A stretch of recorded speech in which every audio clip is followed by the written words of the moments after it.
Hey guys, thanks for joining me today on the Dad Code Podcast. Real dads, real talk, no BS. Got a Coach Dad update for you today. We're actually going to the championship. We'll get into that here in a second, but before we do, go ahead and hit the like and subscribe button down below on YouTube. Give us a rumble on Rumble. Find us on TikTok, Twitter, Facebook, Instagram, all your favorite social media platforms, as well as you can find all the audio versions of all these podcasts on Google Podcasts, Apple Podcasts, Stitcher, Spotify, your favorite podcasting platforms. We're there. Guys, exciting stuff. I don't have anything written down for this show. Coming off of a late Friday night game, 8 p.m. game. We finished at 9 o'clock, and I don't think we left the park until probably 10. But very exciting stuff. We are going to the championship, the league championship game. Another very hard fought victory against a team that I have considered to be one of the better coach teams. It's probably the second best coach team in this league. The games that we've played against them, the score really hasn't reflected how close the game has been. I mean, and they've played us tough every time. It's a real baseball game every time we played. Came out. I mean, we didn't start off so hot. I mean, we were down 4-0 after the first inning. Our top three hitters went 3 up, 3 down, and give it to the other team. They made plays. They hit the ball where we weren't. And that's something I had to explain to the kids that sometimes they just hit the ball where you ain't, is what they say. But we handled it. This has been kind of the hallmark of this team is the no panic. We're never out of a game.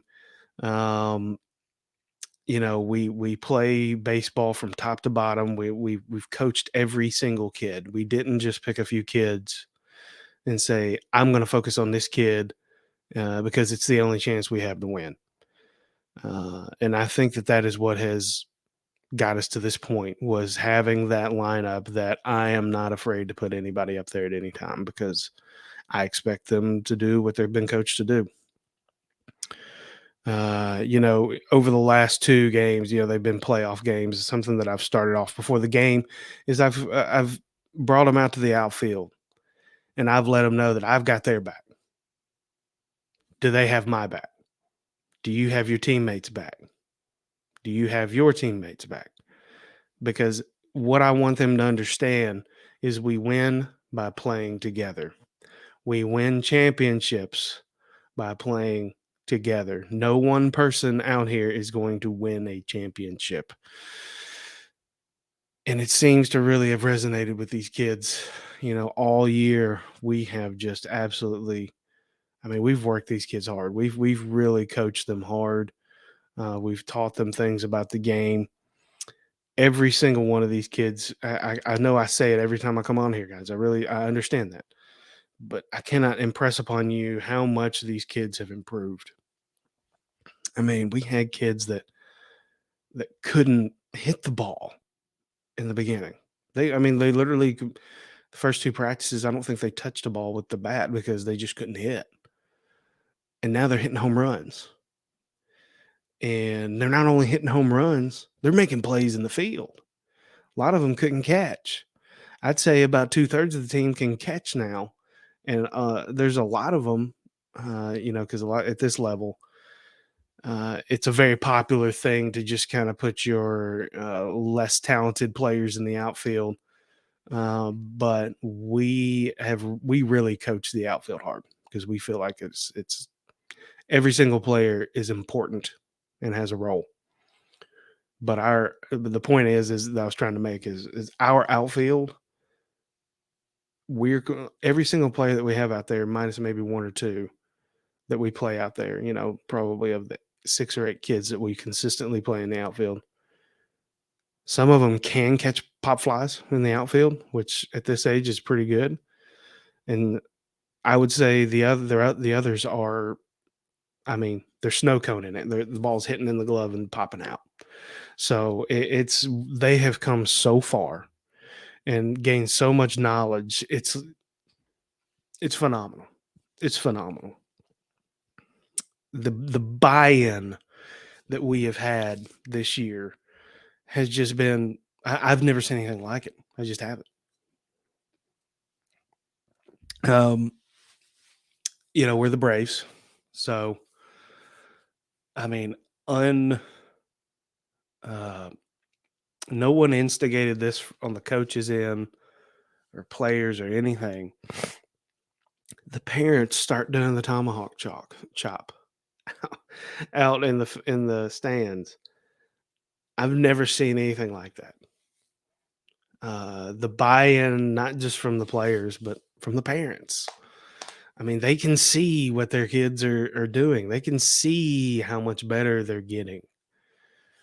It's just a great feeling. It really is. Now we had some things we've got to improve on. Honestly, I mean, it's been another, like week and a half layoff before since we played our last game, which is kind of crazy. The league has just been running in circles with the scheduling. I mean, they voluntarily changed the schedule at one point, and then lo and behold, we had an actual rain out that caused us to have to, push back games again. And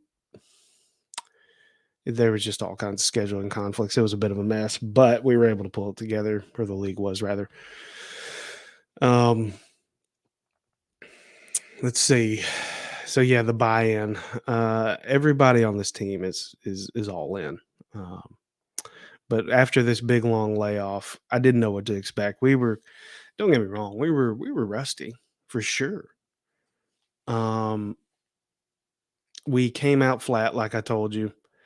And in that moment,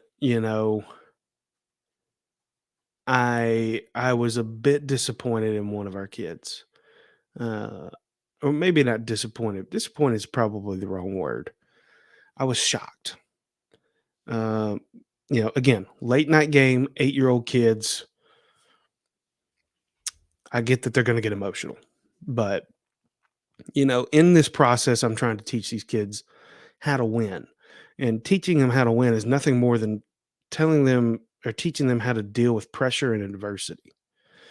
And the first inning of a game is no time for emotion, for overreaction, to things like that. We had a situation where we had one of our better players. He made the last out of the first inning, and he broke down. I don't know why. The other team actually made a really good play to get him out. So I mean, uh, again, I'm their coach. This I'm not just here to turn in a lineup. I'm here to teach some things too.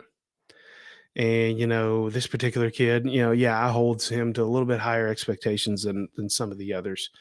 But at the same time, there's a few things going on here. I have to do what's best for the team, number one, and what's best for the kid. And at that time, he was not in the right frame of mind to go out there, and play one of our middle infield positions, which is what he plays. And I felt like he was feeling the pressure and he was crumbling. That's something that, I mean, you expect it to some point or at some point. I wouldn't have expected it from him necessarily in that moment. But again, given all the circumstances, late night, all that stuff, 8-year-old kids, kind of a little bit of a pressure pack situation. He's a little bit more of a heady kid, so he knows everything that's going on. But so we ended up kind of shuffling some things around because what I've preached to these kids all year is you got to realize that this player, Johnny over here, Billy's got your back no matter what. Everybody on this team, we have several players that can play several positions. If you need to move off of a position because your head's not in the game, I can do that. And it doesn't look, I'm not judgmental about it. You're still our guy. You're still the person I want to play that position. But I also know that you are really good at playing all these other positions too. And I've got other players that are really good at playing all these other positions. And y'all are on the same team, dude. So none of y'all should feel any pressure. You really shouldn't. So that's kind of the conversation we had. We put him on pitcher. So he's still in the infield. I mean, I didn't yank him from the game. That wasn't necessary. But we have enough players that are well enough versed that we just kind of shifted things around, took some pressure off of him. I gave him the option of going back to his normal position for the rest of the game, and he chose to stay where he was. He could feel the momentum. He didn't feel necessarily the pressure, maybe, but he could definitely feel the momentum of the team. And that's something that I have to give him credit for because that's a very mature play on his part. Very proud of him for that. He recovered and he got out there and he did what he does at the plate. I mean, again, there's been like a week and a half layoff, so there's bound to be some rust on there for everybody. I kind of consider this, where we knock off the rust at this point in the year because I mean, people were asking me all during the layoff, are we not going to practice? Not going to practice? Not going to practice? I mean, yeah, we could, but this is the thing. This time of year, I'm not going to be able to, I'm not teaching anybody anything. I really can't, I can't fix anything at this time of the year. Right now, we have been coached enough at this point, as the kids have, that is, that it's time for them to just go out there and play and have fun and do what they've been coached to do. Uh, I, It's nothing. Look, I'm not saying that you don't practice. If I would have had the ability to find somewhere decent to practice, sure, I would have had practice. Might have made it voluntary. Might have said, "Hey, if you can make it, come on." I mean, if nothing else, just a hit because when it comes to coach pitch, there's more that goes into practicing hitting than just for the players. I mean, it's for me too. I'm the pitcher, so I mean, I've got to get back in the groove. And I think we all, by the end of the game, were back in our groove. We had some kids come up really big at some really opportune times. We ran the bases extremely well. Played really good defense as usual. I mean, we've been holding teams to 7 runs every single game. League's best defense, fewest number of runs allowed this year, and it's really not even close, quite honestly. Um, Extremely proud of the boys. Not only that we won, but how we won.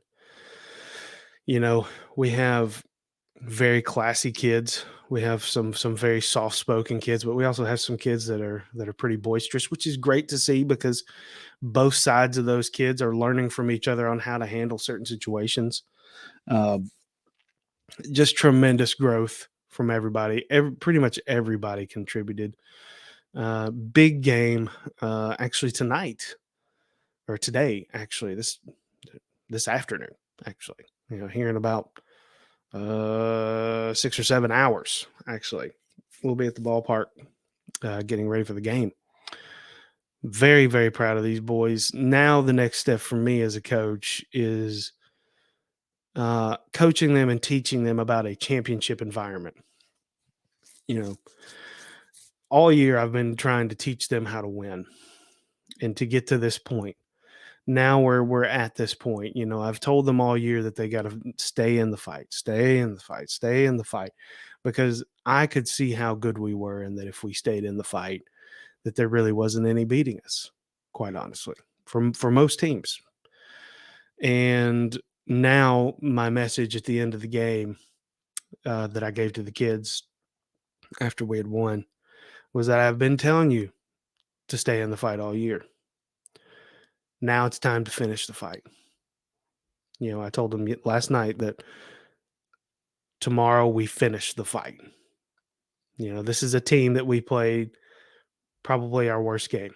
This was kind of where we started, where we actually made a turnaround in our season, where we played so bad, but we still had a chance to win at the end, and we kind of made just a couple really silly mistakes at the very end that kind of drove home some points about how important certain aspects of the game are.